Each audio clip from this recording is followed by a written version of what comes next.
Hi guys, welcome to my YouTube channel. और आज का एपिसोड है हमारा ग्वालियर फोर्ट के बारे में। तो बात यह है कि ग्वालियर फोर्ट मैं वैसे बहुत गया हूँ मॉर्निंग वॉक पे। वहाँ मैं क्रिकेट भी बहुत खेला हूँ, गुरुद्वारा भी बहुत गया हूँ। बट जो मेन चीज़ है, मैं कभी उसको हिस्टोरिकली नहीं घूमा हूँ। मैंने अपने ग्वालियर फोर्ट को कभी हिस्टोरिकली नहीं घूमा है। तो I just want to know कि उसकी हिस्ट्री क्या है, वो कब बना, किसने बनाया, क्यों बनाया, और वहाँ पे क्या क्या राज छिपे हुए हैं। This is all I want to know. तो आज के मैं इस एपिसोड में आप लोगों के साथ साथ खुद ये सारी चीज़ें जानने वाला हूँ कि ग्वालियर फोर्ट की हिस्ट्री क्या है and so much about it. Gwalior fort is one of the biggest fort in India and वो बहुत ही ज़्यादा पुराना है एंड बहुत ज़्यादा फेमस है। और उसके पीछे बहुत अलग अलग टाइप की हिस्ट्रीज़ हैं जो कि हम आज पता करने जा रहे हैं। Stay tuned guys. तो मेरे साथ आज मेरे इस वीडियो में रहेंगे मेरे फ्रेंड्स, मेरे इंजीनियरिंग के टाइम के फ्रेंड्स शुभम एंड विवेक। तो पहले मैं शुभम के घर जाऊंगा, शुभम को पिक करूंगा, वहाँ से मैं और शुभम विवेक के घर जाएंगे और विवेक के साथ हम लोग फिर ग्वालियर फोर्ट के लिए जाएंगे।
तो गाइस, हम फाइनली ग्वालियर फोर्ट पहुंच चुके हैं और काफ़ी टाइम के बाद, यहाँ कितने सालों के बाद, ऑलमोस्ट लाइक 4 या 5 साल के बाद मैं यहाँ पे वापस आया हूँ और बहुत अच्छा लग रहा है। मौसम भी ज़्यादा गर्मी नहीं है, धूप ज़्यादा नहीं है, अच्छा लग रहा है बहुत। और देखते हैं, आज पता करते हैं। जैसे कि मैंने आपको बताया, ग्वालियर फोर्ट के बारे में हम लोग जानने का ट्राई करेंगे कि उसकी हिस्ट्री क्या है, कैसा क्या है। और तो गाइस, आज मेरे साथ मेरे दोस्त हैं, हम लोग इंजीनियरिंग बैचमेट हैं, बहुत अच्छे दोस्त मेरे शुभम और विवेक। हाय। तो हम लोग सब मिलके एक्सप्लोर करने वाले ग्वालियर फोर्ट को। इन लोगों ने भी ग्वालियर फोर्ट की हिस्ट्री का कभी पता नहीं कि हम लोग बचपन में आते थे, क्रिकेट खेलते थे, क्यों आवश्यकता नहीं पड़ी ना। आवश्यकता नहीं पड़ी। सिर्फ घूमने ही आते थे यहाँ पे और क्यों। हाँ, नहीं, दूसरे भी काम थे। गुरुद्वारे का प्रसाद खाने भी तो आते थे। दूसरे भी काम थे, दूसरे वाले मॉर्निंग वॉक पे आया करते थे। Morning walk. तो गाइस, आगे देखते हैं हम लोग। तो गाइस, हम फाइनली यहाँ अंदर एंट्री कर चुके हैं ग्वालियर फोर्ट की और हमारे गाइड हैं मिश्रा जी। तो मिश्रा जी, आप हमें बताइए कि हम कहाँ कहाँ घूमने वाले हैं, क्या क्या घूमने वाले हैं आज। देखिए, यहाँ पर ये सामने तो पैलेस देखेंगे जो कलरफुल दिख रहा है, आप मान मंदिर पैलेस, जो मेन बिल्डिंग है इस फोर्ट की। ये इसकी बात कर रहे हैं। इसके बाद में पीछे जब जाएंगे तो 7 प्लेसेस और हैं, जिसमें करण महल, जहांगीर महल महाराजा मानसिंह तोमर जी ने बनवाया था। ये 15वीं सेंचुरी का बना है, 15वीं शताब्दी का। महाराजा मानसिंह तोमर ने बनवाया था। महाराजा मानसिंह ग्वालियर के थे, एक राजा मानसिंह जयपुर वाले थे। तो ये राजा मानसिंह जयपुर वाले तो हमें तो वो मानसिंह नहीं है जयपुर वाले। अच्छा, ये मानसिंह ये तोमर ग्वालियर के राजा मानसिंह थे, जो मृगननी वाले मानसिंह के नाम से जाने जाते हैं। वो राजा मानसिंह सवाई मानसिंह के नाम से जाने जाते हैं, जो जयपुर वाले मानसिंह थे। ये राजा यहाँ पे कब से कब तक थे? इन राजा मानसिंह का टाइम जो रहा है 1486 से लेके 1516 तक रहा है। इन्होंने 30 साल शासन किया था राजा मानसिंह। 30 साल ग्वालियर में। ग्वालियर तभी उन्होंने बनवाया। ग्वालियर उस समय काफ़ी बड़ा स्टेट रहा है, सबसे ज़्यादा धनाढ़ स्टेट थी ग्वालियर मध्य भारत में। और मध्य जो ग्वालियर है, मानसिंह के समय सबसे ज़्यादा फला फूला है। मानसिंह के टाइम पे सबसे ज़्यादा मानसिंह जो थे, इनकी 9 रानियाँ थी। 9 रानियाँ थी? 8 रानियाँ राजाओं की लड़की थी। शौकीन थे। 9वीं रानी जो थी वो गरीब किसान की थी। तो उसका पहले सिटी में है, ग्वालियर गेट पर गुजरी महल के नाम से अलग। गुजरी महल, उसकी अलग स्टोरी है ना, उसका अलग है। मानसिंह जो थे,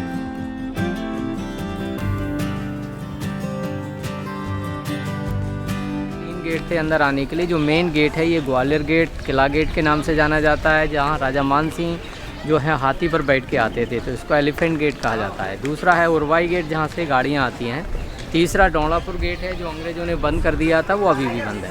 तो एक किले के अंदर आने, दोनापुर गेट का है। डोंगलापुर गेट इतने जस्ट पीछे है, करण महल के पीछे, वो बंद है अभी भी, अंग्रेजों ने बंद कर दिया था, आज भी बंद है, लेकिन ये 2 पब्लिक के लिए खुले हुए हैं।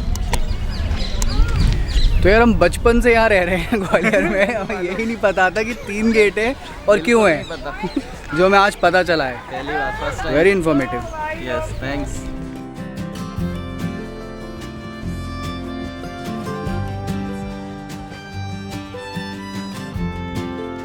तो गाइस फाइनली हम लोगों ने टिकट परचेज कर लिए और ये रहे टिकट्स। तो हम लोग पहले मिश्रा जी कहाँ जा रहे हैं अपन? पहले हम लोग मान मंदिर पैलेस की तरफ जा रहे हैं और पता करते हैं मान मंदिर में क्या था, कैसा था, क्यों था।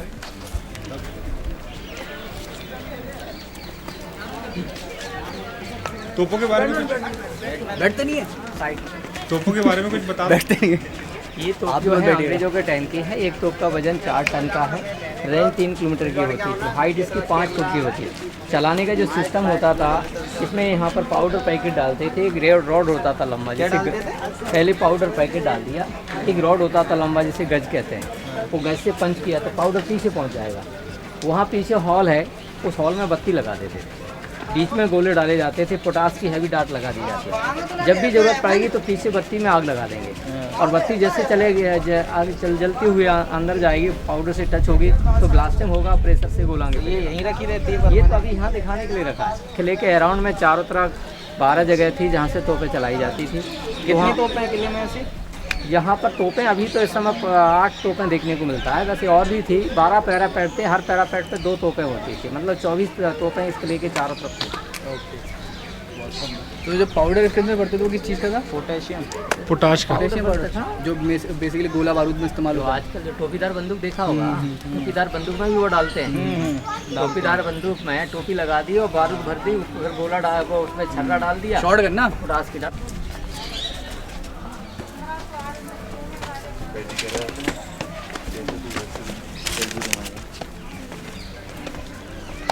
हर पॉइंट को थोड़ा थोड़ा लेते जाना। देखिए ये राजा मानसी जी के समय का हाथी पर बैठ के जाने की जगह थी, एलिफेंट प्लेटफॉर्म। राजा का एलिफेंट नीचे खड़ा हो जाता था और राजा यहाँ से एलिफेंट पर बैठ के जाया करते थे। लेकिन लेफ्ट साइड में जितने रूम है डबल स्टोरी में, सब सोल्जर्स क्वार्टर रूम थे, जो मानसी जी की फैमिली की सुरक्षा के लिए यहाँ पर ड्यूटी देते।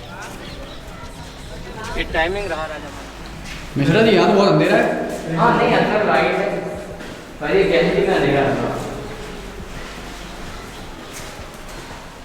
तो देखिए महल बहुत सारे देखे होंगे, पूरी इंडिया में बहुत सारे पैलेसेस हैं, लेकिन ये पैलेस हर जगह से कुछ डिफरेंट है। इसमें कुछ ऐसी खूबियां हैं जो और कहीं नहीं है किसी पैलेस के अंदर। उसमें से एक तो है कि 3 मंजिल नीचे बेसमेंट में है और अभी तक खुले हुए हैं, -1, -2, -3 लेवल तक जाएंगे। दूसरा है कि अंदर बाहर जितने भी कलर पेंटिंग हैं सारे नेचुरल वेजिटेबल कलर हैं, इतना साबित कलर और कहीं देखने को नहीं मिलता। तीसरी खासियत है कि एक ही महल के अंदर इसमें 5 सिस्टम हैं।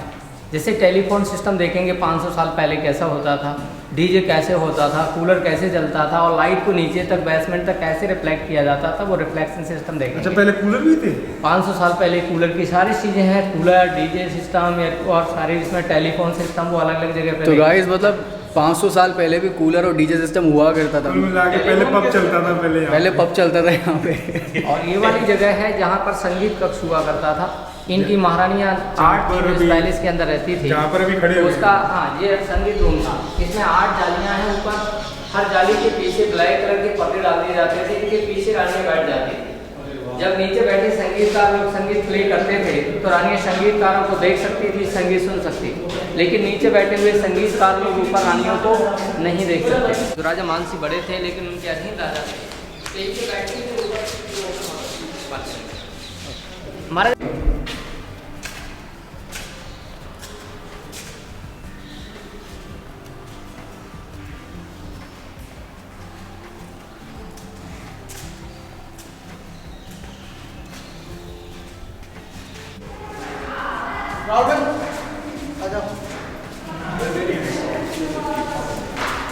महाराजा मानसिंह ग्वालियर वाले जो थे, इनका जो राजसी परिवार का जो चिन्ह था ये सनफ्लावर का था, जो इनके फ्लैग के ऊपर गोल्ड कॉइन के ऊपर यूज किया जाता था हमेशा। ध्यान से देखो इसे, क्या ये कोरोना है, कोरोना। ठीक है गाइस, आप कोरोना को देख सकते हैं यहाँ पे। लेके मत जाना। आ जाओ। Hello guys.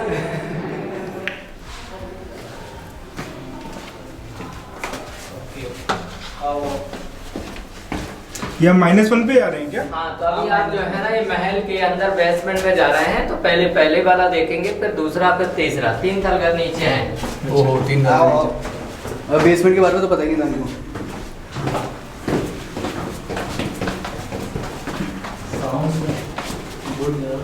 ये उस समय का वैज्ञानिक तरीका देखिए, ये है पेरिस्कोप टाइप का 500 साल पहले करवाना। यहाँ पर ऐसा 45 एंगल पर कांच रहता था, इसका रिफ्लेक्शन यहाँ गिरता था। फिर दूसरा वहाँ पर सेकंड 45 एंगल पर कांच लगाया जाता था, जिसका रिफ्लेक्शन तीसरे तलघर में जाता था। ये पेरिस्कोप 500 साल पुराना 45 एंगल से तो यहाँ पर वो कांच लगे रहते हैं। हाँ, कांच के द्वारा लाइट नीचे लेके जाते हैं। जब मुगलों ने इसको जेल बनाया, यहाँ पर औरंगजेब ने अपने भाई मुराद को फांसी देके मारा था, उसके नाम से इसको फांसी घर कहते हैं। फांसी यहाँ से देखिए, सामने प्लास्टर बना हुआ वाइट वाला, और इस साइड में भी है एक स्पेस में पाइप आता था, और रस्सी से बांध करके औरंगजेब ने अपने भाई मुराद को फांसी देके मरवा दिया था। कुल मिला के हम ऐसी जगह खड़े जहाँ फांसी दी गई। हाँ, जहाँ पहले तो रानियाँ एंजॉय करती थी, लेकिन ऐसी जगह पे भी हैं आप जहाँ 8 रानी एंजॉय करती थी पहले, लेकिन बाद में लास्ट में जो है जब मुगलों के अधीन हुआ, तो उस समय राजा मानसिंह के समय तो एंजॉय करने का था रानियों का, लेकिन बाद में औरंगजेब ने अपने भाई मुराद को लास्ट झूला झुलाया था, यानी फांसी दे दी गई थी। तो पहले झूला था, बाद में ये टेलीफोन देखिए, दुनिया का सबसे पुराना टेलीफोन कैसा था। महाराजा की 8 रानियां जो इस पैलेस में रहती थी, लेकिन 9वीं रानी अलग रहती, तो उसका पहले सिटी में है। अच्छा, नौवा जो गुजरी, जो गुजर परिवार की लड़की थी, तो उसके रहने के लिए सेपरेट पैलेस सिटी में बना है, ग्वालियर गेट पर गुजरी महल के नाम। और उस महल से लेके इस महल की दूरी कितनी है? 1 किलोमीटर की। 1 किलोमीटर की दूरी तक सुरंग के साथ जोड़ा था। सुरंग के साथ इन्होंने 2 पाइप लाइन से कनेक्टेड किया था, जोड़ा था। जैसे कि एक पाइप से बोलते थे आवाज़ वहाँ पहुँच जाती थी, वहाँ से बोलते थे यहाँ आ जाती थी। फिर राजा मानसिंह का मृगननी का इंटरकॉम सिस्टम, ये सबसे पुराना टेलीफोन था। गाइस, मैं आप लोगों को यहाँ से दिखाने वाला हूँ ग्वालियर शहर का नज़ारा ऊपर से, बहुत ज़्यादा हाइट से। तो अब मैं शिफ्ट करने वाला हूँ इस साइड, और आपको पूरा ग्वालियर शहर दिखेगा यहाँ से।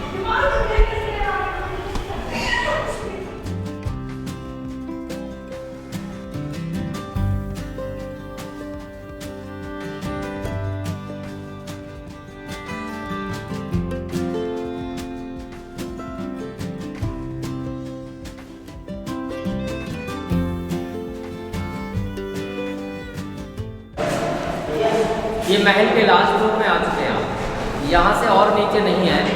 ये वही जगह रही जहाँ पर महाराजा मानसिंह की रानियाँ केसर से मिले हुए पानी में रानी स्नान किया करती थी। ये रानियों के नहाने के लिए स्विमिंग पूल था, लेकिन इतना एरिया में नहीं था। इसका जो एरिया था वो 12 बाई 8 फुट में था, जिसमें केसर से मिले हुए पानी में रानी स्नान करती थी। लेकिन जब राजा मानसिंह की लड़ाई हुई, तो उसमें क्लियर हो गया था कि अब राजा का बचना ही मुश्किल है, तो इसके पानी को बाहर निकाल करके चंदन की लकड़ियाँ इकट्ठी कर दी। मानसिंह के मरने की खबर हुई, तो झंडे को झुकाते ही इन चंदन की लकड़ियों में आग लगवा दी गई, और जलती हुई आग में सभी रानियों ने इसमें जौहर कर दिया। जब मुगल टाइम आया, इसको जेल बनाया, तब इसकी साइज को छोटा कर दिया। तो देखिए, अभी आप जो है बेसमेंट से बाहर, ये तो वही जगह है ना जो पहले आए थे? नहीं, ये दूसरा है, वो वाला नहीं है जो आपने देखा था। ये क्या है? वो पहला ओपन कोर्टयार्ड था, ये सेकंड वाला है। इसमें महाराजा मानसिंह के समय डांस प्रोग्राम होता था। 3 नाम थे इसके। इसको रंग महल, जयंत महल और डांस महल नाम से जानते हैं। 500 साल पहले भी यहाँ विदाउट लाइट के डीजे डिस्को जैसे सीन देखने को मिलते हैं। तो जब लाइट नहीं थी, वो डीजे डिस्को होता कैसे था, क्या सिस्टम रहा होगा उस समय का, वो देखिए। जितनी आप फ्रेम में देख रहे हैं, इन सारी फ्रेमों में कई रंग के ग्लास फिट थे। जैसे कि इस साइड में, हाँ, इसमें एक कलर का था, इसमें अलग अलग कलर के। इसी तरीके से सेम उस साइड में जो है, उस दीवार पर भी सब में उसमें कई रंग के शीशे लगे हुए थे। जब लाइट नहीं होती थी, तो स्टैंड है यहाँ पर 7 और 7 उधर है, पर मसाले रखी जाती थी ऑनलाइन, ये लाइन में रखी, और लाइन की रोशनियाँ उधर वाले शीशों में पड़ती थी। तो जितने रंग बिरंगे शीशे होते थे, उनकी लाइट इधर के लिए रिफ्लेक्ट होती थी, और इस साइड से लाइट का रिफ्लेक्शन उस साइड में ले जाता था। तो बीच में जो जेंट्स ऑलरेडी डांस करने वाली होती थी उनकी ड्रेस पर भी कई रंग के शीशे हुआ करते थे, तो ये मल्टीकलर लाइट रिफ्लेक्ट होती थी। ऐसा देखने को मिलता था, ऐसा कुछ मुगल आजम फिल्म में देखने को मिलता है। इनकी 4 महारानी इन जालों के पीछे अंदर बैठा करती थी और 4 रानी उस साइड में देख सकती थी। तो वो सब तो ठीक है, लेकिन कौन सा डांस होता था? ये डांस उस समय जो डांस होती थी स्पेशल उनकी नृत्यताएं होती थी जो डांस करती थी। अब उनको आता है क्या? आता है नहीं, खैर अपन को नहीं आता है, लेकिन उस समय के जो थे कलाकार होते थे बहुत 500 साल पहले भी हम बिना लाइट के कूलर चलने हो जाएगा हो जाएगा हो जाएगा हो जाएगा। अरे नहीं हो जाएगा। आप कर सकते हो। तो यहाँ पर एक चीज़ और देखोगे, 500 साल पुराना जो अभी है, ये सारी चीज़ें तो थी, लेकिन अभी एक चीज़ है, जैसे मैंने आपको कहा यहाँ पर डांस प्रोग्राम होता था, लेकिन डांस तो जब ही होगा जब पहले म्यूजिक स्टार्ट होगा या गाना होगा। बिना गाना के तो डांस होता कैसे? तो 500 साल पहले कोई आजकल स्पीकर लाउड स्पीकर जो यूज कर रहे हैं वो तो थे नहीं, लेकिन यहाँ पर एक देखेंगे इस रूम के अंदर एक छोटा सा रूम बना है। इस रूम के अंदर जो है गाने बजाने वाले बैठ कर के गाना गाते थे। जब अंदर गाना चलता था, अंदर ही उसमें गाना बजाना जब चलता था तो उसकी आवाज़ बाहर आती। 1 मिनट। तो गाइस इस कमरे की खासियत ये है, थैंक यू सो मच। तो गाइस इस कमरे की खासियत ये है कि यहाँ पे आवाज इको करती है, जैसे कि मेरी आवाज इको कर रही है। जितना भी जोर से चिल्लाओगे बेसिकली यहाँ म्यूजिक प्ले किया जाता है, जैसे कि यहाँ से ये वूफर वाला रूम है बेसिकली दिखाया जाता है, वूफर है। पहले लाइट नहीं होती थी तो इसमें पहले जब लाइट नहीं थी तो कूलर कैसे चलता था? सामने हॉल देख रहे हैं आप, हॉल के अंदर एक बांस का पाइप लगा हुआ था और बांस के पाइप में 2 बनी हुई फैन बांस की बनी हुई पंखड़ी रहती थी। एक दीवार के आउटसाइड में होती थी, एक दीवार के अंदर साइड में। जमीन के लेवल से 3.5 फुट की हाइट होने के कारण हवा की स्पीड से बाहर वाले फैन प्लेट को घुमाती थी हवा, तो अंदर वाली घूमेगी।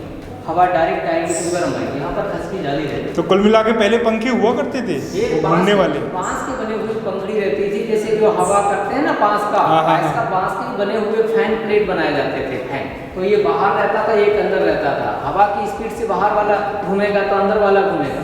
खसकी जाली रहती थी, बीच में टैंक का पानी भरा रहता था, केसर से मिला होता था, पंख से फेंकी हुई हवा पानी से। कुल मिला के परफ्यूम वाला कूलर था जी, जो शादियों में परफ्यूम नेचुरल पुराने वो यहाँ लगा हुआ था। नेचुरल खुशबू चंदन की, और उसमें केसर डाल देते थे जिसकी उसकी हवा खुशबूदार आती थी अंदर।